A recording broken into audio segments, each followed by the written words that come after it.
Hey everyone, welcome back to the Wimpy Studio. Today I'm going to be recapping and reviewing Fuller House Season 5, Episode 16, and it is called The Nearlywed Game. This was a really fun episode, so let's go ahead and get into it. First of all, once this loads, a couple of quick announcements. Number one, if you can please subscribe, I would really appreciate it. I'm trying to reach a goal of getting 100 subscribers by the end of July. I'm hoping by August rolls around, I can add more content onto my channel with more resources, and I'm really excited for that because I want to make more content. I want to make things that everyone enjoys.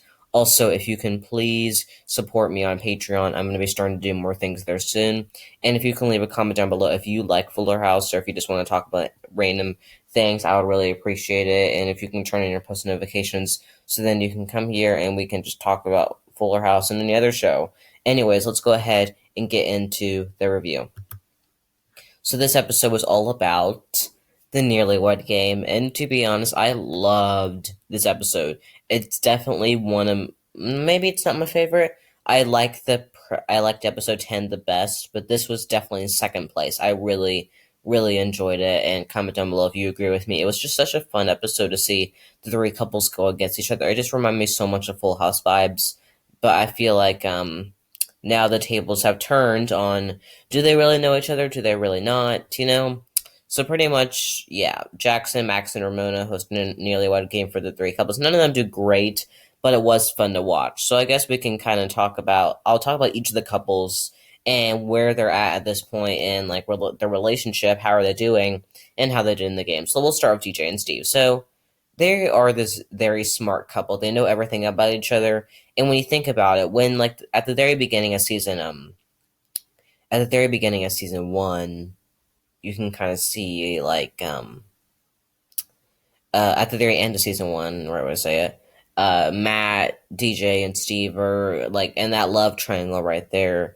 And Steve's like, we go back 25 years and we don't. And when you think about it, they do know a lot more about each other. But I feel like DJ and Matt do have a good connection. Maybe it's meant to be a friendship. I liked them early on, but then I just grew. I grew to love Steve better because wasn't a huge fan of his character in season 1, but it wasn't until season 3 when his character really turned around, I thought, and I started liking him and DJ. But for seasons 1 and 2, I like DJ and Matt. More of season 2, I like DJ and Matt just because season 1 was like all about the basics, introducing the love triangle, and I liked DJ and Steve at first.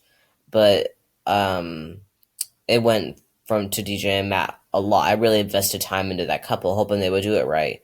But of course, you can't really. That can't really be possible because DJ and Steve is always the end game couple. So that is my opinion on the whole DJ and Steve thing. And then we'll move on. So yeah, they got like pretty much all of them right. Then we'll move on to Stephanie and Jimmy, and I'll actually talk about this a little bit more in my episode awards. But pretty much he gets all of them wrong to start with, and that was fun. I feel like Jimmy is such a clueless character in a good way. Like we don't know much about his past. I mean, we got to see a little bit more of him, but now we just know him as Stephanie's fiance and Kimmy's brother.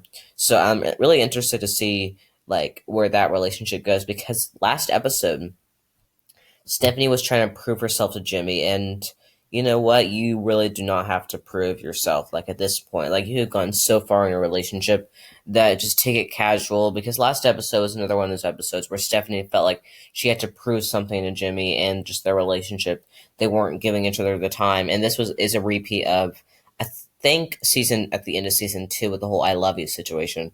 But it just shows like the kind of the same thing, and I was a little bit disappointed in it. And at the end of season 4, where they weren't on the same page and DJ butted in, so it was like that same thing as far as Stephanie and Jimmy goes.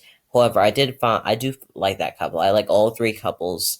DJ and Steve was my favorite, and I really like Stephanie and Jimmy, and I like Kimmy and Fernando too. I like all three of them. DJ and Steve the best, and I like Fernando and Kimmy a little bit less, but I feel like they're really. I was not a big fan of them at the very beginning of season 1, but over time you can see how Fernando became a better person. So then we get to see that. So I really did enjoy getting to see Stephanie and Jimmy's little performance in this episode and in the game. Let's talk about Kimmy and Fernando. So like Stephanie and Jimmy, Kimmy and Fernando do not start off as good in the couple games. So they decided to use like the letter like D or something like that for the game, which was cheating, but it was also very fun. It was also really cool to see, them working together on that because it's a very mischievous Kimmy Gibbler thing to do. Um, so talking about Kimmy and Fernando for a second, their relationship has been the rockiest, definitely. So pretty much they start off with nearing divorce because Fernando cheated on her many times, but then they grow closer together at Ramona's birthday party. But like they're still like friends, we're not really friends, but um pretty much pretty much after that, so Fernando and Kimmy do eventually get back together. So we get to see that relationship, and it is kind of slow, but now we are here. We have reached the point where we get to see that couple, work together more, and I really like this couple too. I feel like I like it because it's just Fernando who's really like he's definitely an interesting character. But then it shows Kimmy Gibbler, and we all know what Kimmy Gibbler is like. So it was just so interesting to like see like the dynamic between the two characters. We get to see fun, goofy Gibbler, and we get to see sweet and mischievous Fernando. I feel like the um the weird and goofy definitely matches up with the mischievous. So that's why I like the dynamic between Kimmy and Fernando. And now we have come here, and they're definitely supposed to be like what's where I say it? Like, the couple who just like to try things out of the box. They don't have things planned. They typically Fernando surprises Kimmy with things, but Kimmy is just in her mind is like a little bit clueless. And I'm not saying this in a bad way. I'm saying it in a good way